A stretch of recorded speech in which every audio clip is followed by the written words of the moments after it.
So we've got a brand new airdrop for Ravenquest. It's going to be a fresh restart for everyone, and I'm going to fill you in on some of the best strategies and ways to kind of maximize your airdrop points. The largest pool of airdrop, so the quest token, is going to be given through this gold-based airdrop pool. So gold is something we can collect in-game, and this is what we're going to focus on in this video. The other reason we're going to focus on this is because the leaderboard rewards here you can see for kind of legacy level professions, rift wins.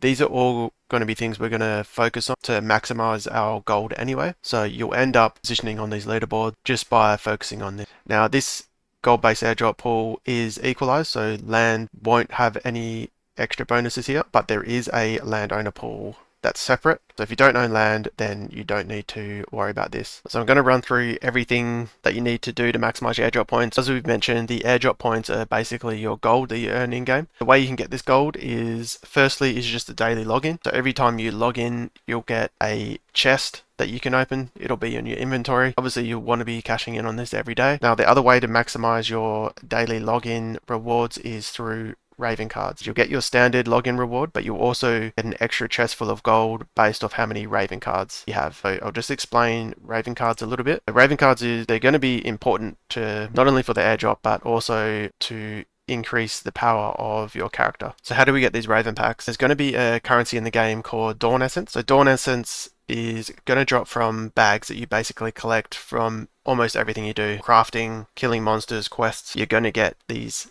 bags in your inventory, and as you open them up, they're going to have Dawn Essence in them. Dawn Essence is how you purchase these Raven Packs. So if you go to your Raven Pack tab, you can purchase these Raven Packs via the Dawn Essence. As you open them up, you'll get these what are called Ravencards, and your daily login reward based off Ravenpacks will be the accumulation of all your Ravencards. So the rarer they are, the more gold they're going to give you. So you want to open as many of these as possible. So you're accumulating as many rare ones as you can, and obviously you'll get more gold because of that. You're going to do this anyway because the Ravencards attach to your abilities of your character, which you can do from your talent tree tab. You just toggle into cards and select your ability, and you'll be able to see what Raven cards you have, and you can select the Raven card, and that'll they'll either give your ability an additional power or kind of just amplify the ability. All the abilities have 2 Raven cards you can pick from. As they increase in rarity, that just means it's the same effect but more. So they increase in power. This will probably be the main contributor to your airdrop. So how do you maximize this? It's really just progressing through the game. Like I said,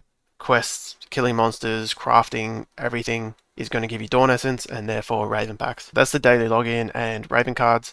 The next way you're going to optimize your airdrop points is through achievements. Real quick, if you haven't registered for this game already, I'll leave a link down below. That'll get you some free Raven Packs, and it will also put you in a draw for a land raffle as well. So if we go over to the achievements tab on the Ravenquest website, just go through a couple. There's obviously a lot of achievements, but the main ones you will notice are just reaching as high a level as you can and as high a level as you can with crafting as well. So thankfully the 2 main achievements that you'll focus on here is where you're going to get the vast majority of your achievement points from is through just leveling your character. So if you can reach level 50, 60 or even 70. For me, I only reached level 60 in previous playtests. And then crafting as well. Crafting you're definitely going to do anyway, because if you didn't know already, crafting gives you a lot of experience. I think they did nerf it, but crafting is a big part of the game, where you can actually level your character quite heavily just through crafting. See leveling gathering as well, so I'll run through the professions because it's going to be super important both for leveling and obviously these achievements. So leveling gathering as well is going to be important, and you can see there's certain other achievements like reputation, completing storylines, completing dynamic quests that aren't worth as much, but you will get these by default just by progressing through the game. So you really don't need to focus on these at all. You'll end up just getting them maybe towards the last kind of week or couple of days of the playtest. You might go back to this page and just see which you can clean up. So if you're a little bit short from finishing 50 story quests, maybe you focus on that in the last couple of days. But yeah, I would recommend just revisiting this page later in your progress. You can see here there's achievements for slaying Aether Bosses. I'll run through that as well. And winning Aether Rifts, which isn't worth much at all, but you will do this because, again, it's going to help with progression. And again, progression is levels and Raven cards. which is a big part of your airdrop points. Alright, we'll just touch briefly on some of those achievements. So leveling, we're just going to do quests and crafting and just progressing through the game, you'll level. Crafting is a big part of the game, so for me, I personally only focused on cooking and farming. So farming would be my gathering, which you get achievement points for. Cooking would be my crafting, which you get achievement points for. They complement each other well because I can grow plants on my farm, and you'll find your farm as you progress. I think you unlock it at level 10. The quest system will automatically get you there. But essentially you plant, say, potatoes. Once they've grown after an hour, you collect them. That'll give you farming experience, which that'll level up, and that's what's classified as gathering in this case. Other gathering would be wood cutting, mining, herbalism, for example. So you could focus on any one of those. Obviously, they have their other profession that they complement. Farming, obviously, in my case, complements cooking really well. So cooking, I found, was quite useful and really easy to level. And again, these professions will give you Dawn Essence, which opens up cards, and it gives you a lot of experience. So super important. You don't want to disregard this at all. The other ones that I might focus on this time round could be wood cutting. So that would be cutting down trees, which you can plant on your farm as well. So I could switch everything just to being planting trees, cutting those down. That'll level that profession. And then I would go to carpentry, which me playing a ranger, bow user, I should say, that could complement me well because eventually I'll be able to make a really good bow. But the woodcutting and the carpentry complement each other well. And carpentry can also help with things like house furniture, boats as well, and wagons. And I should say silver is going to be super important to being able to progress because crafting is going to cost silver. There's like a tax on it.